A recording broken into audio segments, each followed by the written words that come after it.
Sering banget gue lihat ada pertanyaan-pertanyaan dalam otak kita tuh begini. Hidup yang baik itu gimana sih? Hidup yang gue inginkan gimana sih? Selaras dengan apa kata-kata slogan gue selalu, hidup gue, cara gue, mimpi gue. Dalam slogan itu sebenarnya gue pengen mengajak lu semua orang yang nonton video gue, semua orang yang nonton di channel gue, Instagram gue apapun, untuk mencapai hidup yang benar-benar dia inginkan, hidup yang benar-benar dia impikan. Menjalani hidup dengan penuh happiness, dengan penuh kebahagiaan dan penuh rasa syukur yang baik. Dan pada akhirnya akan mencapai kesuksesan. Tapi seringkali orang bingung, apakah hidup yang enak dan yang happy itu harus punya penghasilan miliaran? Atau harus punya mobil mewah, punya rumah yang banyak? Apa iya seperti itu? Di dalam video ini, gue mau menjelaskan tentang 10 prinsip hidup gue. 10 aturan yang selalu gue gunakan di dalam perjalanan hidup gue. Aturan ini sangat memudahkan gue dalam bertindak, dalam mengambil keputusan, dalam menikmati kegagalan yang gue terima, dalam menikmati segala proses di dalam hidup gue. Tonton terus video gue sampai habis.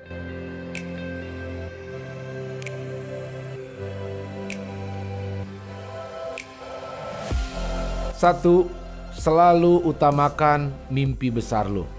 Gue suka bilang begini, lebih baik lo mengerjakan satu bidang di level yang tinggi daripada lo coba-coba 20 bidang pekerjaan tapi levelnya rendah. Yang gue maksud adalah kalau lo memang suka satu karir, gak usah ragu. Kalau lo memang suka suatu hal, gak usah ragu dan gak usah bingung-bingung, gak usah takut-takut untuk menjalankannya. Bidang apapun, kalau lo kerjakan tulus, kalau lo kerjakan dengan penuh komitmen dan semakin dalam lagi, semakin dalam lagi, semakin dalam lagi, one day lo pasti akan mencapai level tertentu. Daripada ada banyak gue lihat orang, lo mengerjakan mungkin oke, lo bisa cerita lo pernah menjadi sales, lo pernah menjadi jualan toko, lo pernah menjadi buka kopi, lo pernah menjadi akuntan, lo pernah menjadi asisten dan macam-macam lo kerjain, tapi levelnya rendah bos. Buat apa? Selalu utamakan mimpi lo. Ketika misalnya ada suatu situasi di mana lo butuh karir lo ini untuk dapat uang, tetapi sebenarnya lo punya mimpi yang lain. Let's say lo pegawai di sebuah kantor sebagai sales, tetapi lo punya bisnis kopi. Ini lo kerjakan, ini tuh bukan mimpi besar lo di kantor.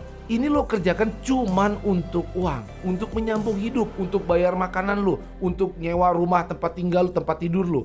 Tetapi hal lain ini utamakan mimpi lo ini. Mimpi lo ini harus lo kerjain. Jangan lo habiskan waktu di pekerjaan ini, pada akhirnya lo tidak pernah mengerjakan what is your dream. Bahkan ketika memang nanti mimpi lo, pekerjaan lo ini memang sudah menghasilkan sesuatu, inilah saatnya lo harus keluar dari pekerjaan lo. So selalu utamakan mimpi lo. 2, apa yang lo inginkan terjadi dalam hidup lo, mintalah sama diri lo dulu.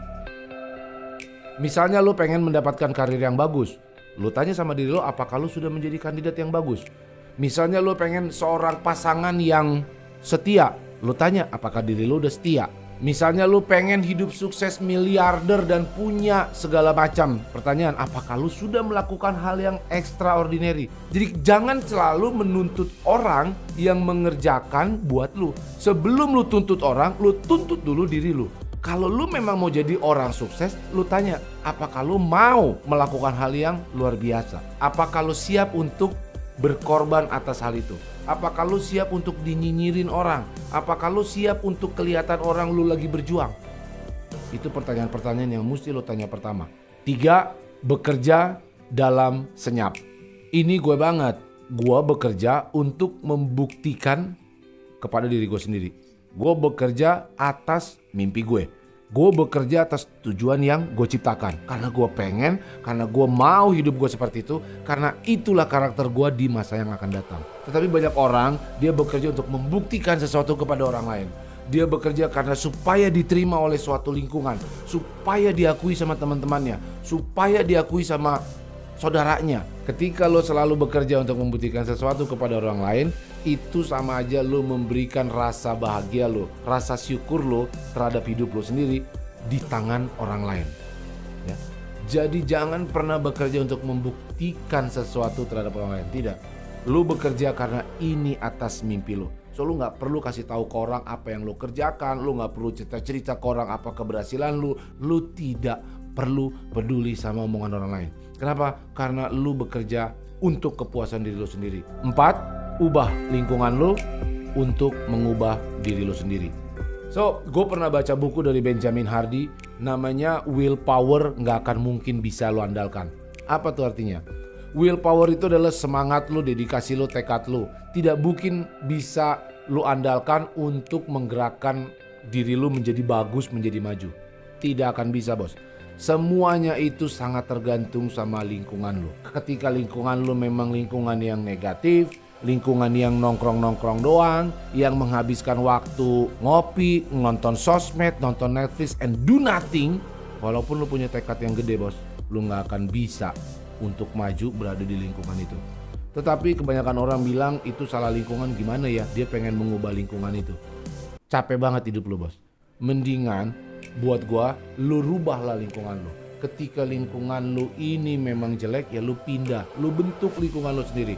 Apa yang terjadi sama hidup lu? Ketika circle lu 5-7 orang temen lu itu adalah orang-orang yang setipe sama lu, yang mengejar impiannya, yang selalu bekerja keras, mencari hal-hal baru yang inovatif, mencari ide-ide baru bagaimana supaya bertahan di era pandemi ini misalnya. Ketika lingkungan lu bentuk menjadi lingkungan yang baik, maka dengan otomatis diri lu akan berubah menjadi orang yang lebih baik.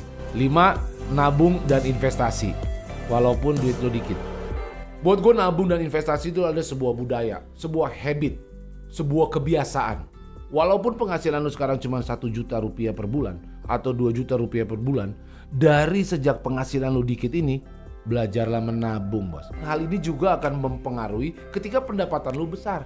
Ada banyak sekali gue lihat tiba-tiba seorang pengusaha, dia mendapatkan project yang bagus, dia dapatkan hasil let's say 200 juta dalam sekejap, dan itu habis di bulan berikutnya. Ingat, bos, ketika lo mencapai level di mana lo menghasilkan 100 juta per bulan, sebagai seorang pengusaha yang ingin terus bertumbuh, sesungguhnya 100 juta itu tidak bisa lo habiskan begitu saja.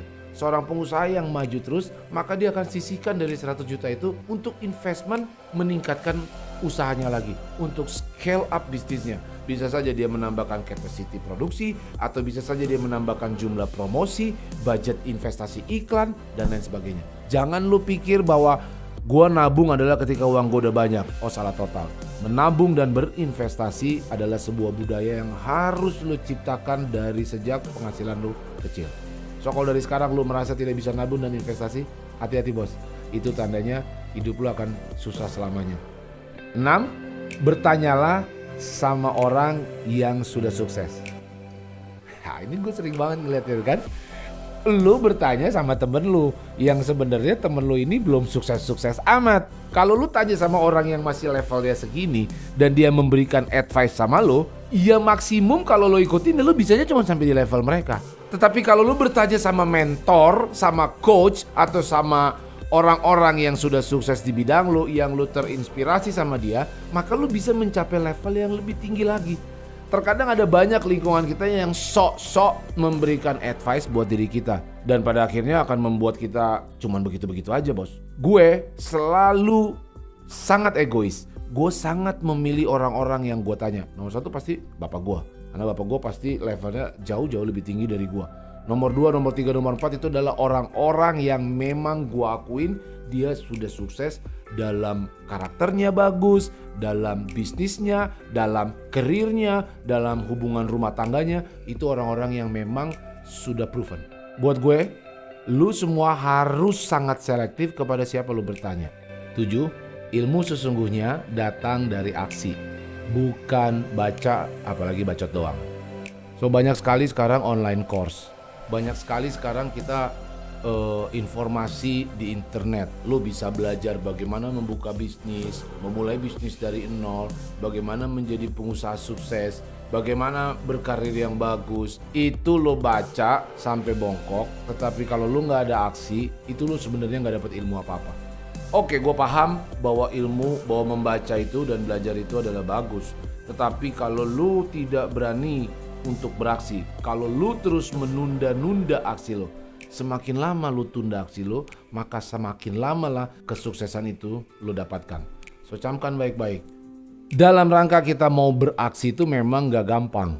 Gua sadar Setiap kali kita mau meletakkan aksi pertama kita, itu pasti ada banyak pemikiran-pemikiran apa yang benar. Gue mesti pertama kali bikin apa, gue mesti bagaimana, apakah ini sukses atau tidak. Ada banyak pilihan dan aksi mana yang paling tepat harus gue lakukan. Gue punya online course namanya Hidup Gue, Cara Gue, Mimpi Gue. Di dalam online course ini gue mau mengajarkan lu bagaimana lu bisa mendesain hidup lu sedemikian rupa sehingga lu bisa mengerti betul, mengambil langkah yang tepat untuk mencapai hidup lu sesuai yang lu mau.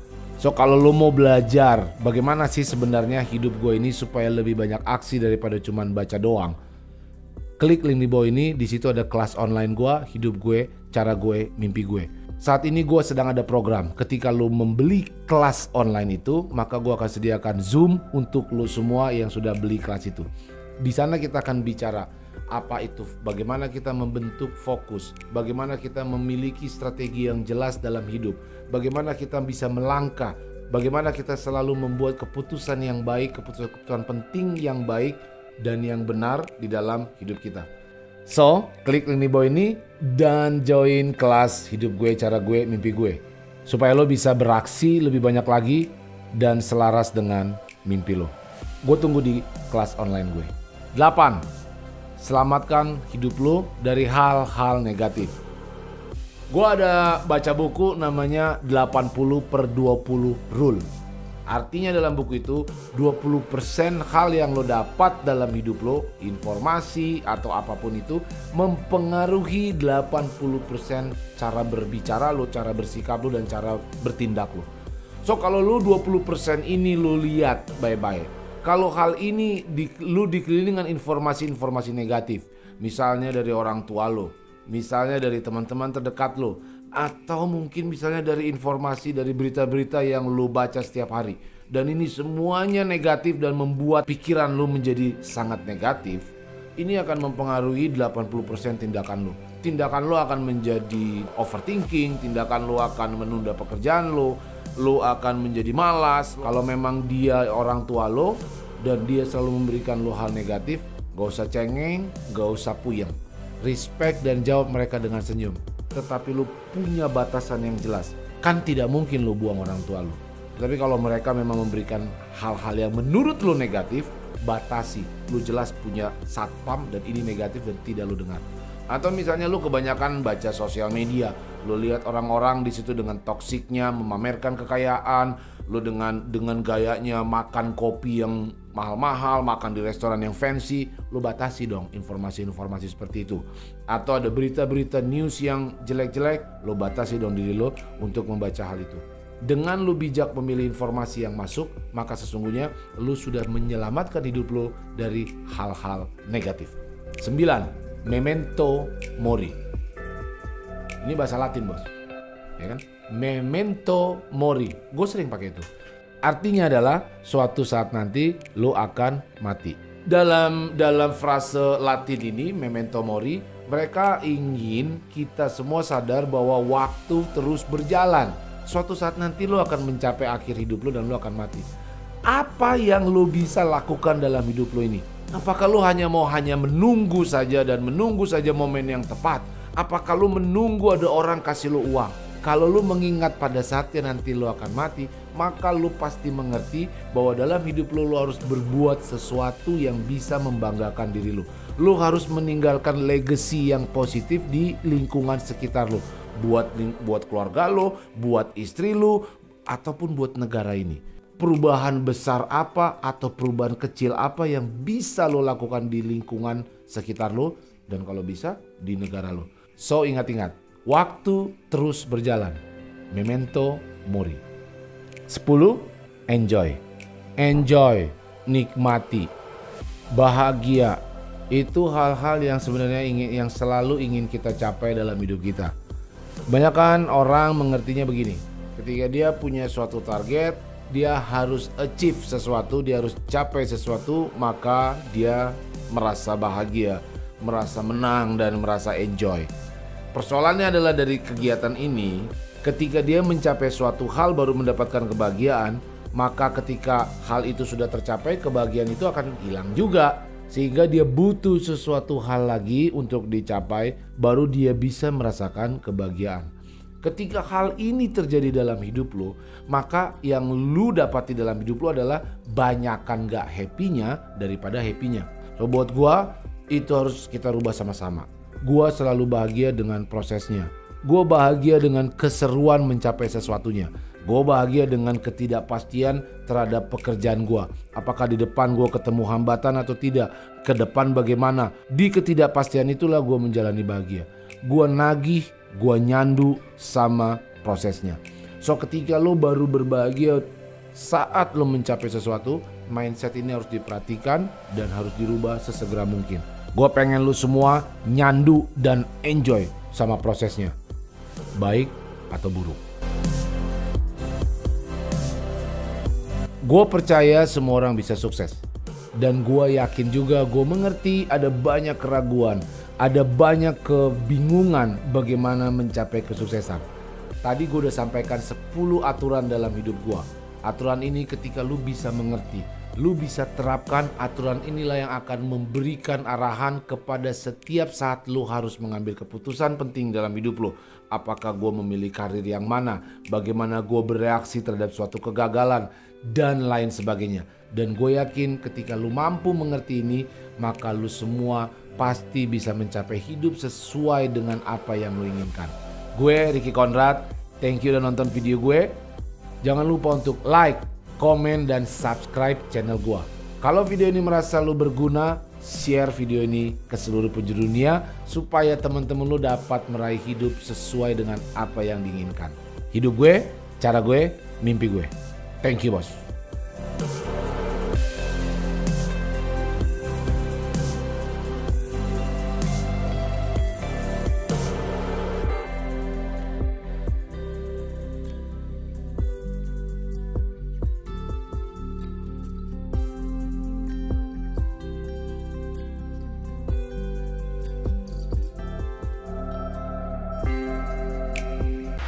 Halo, bos.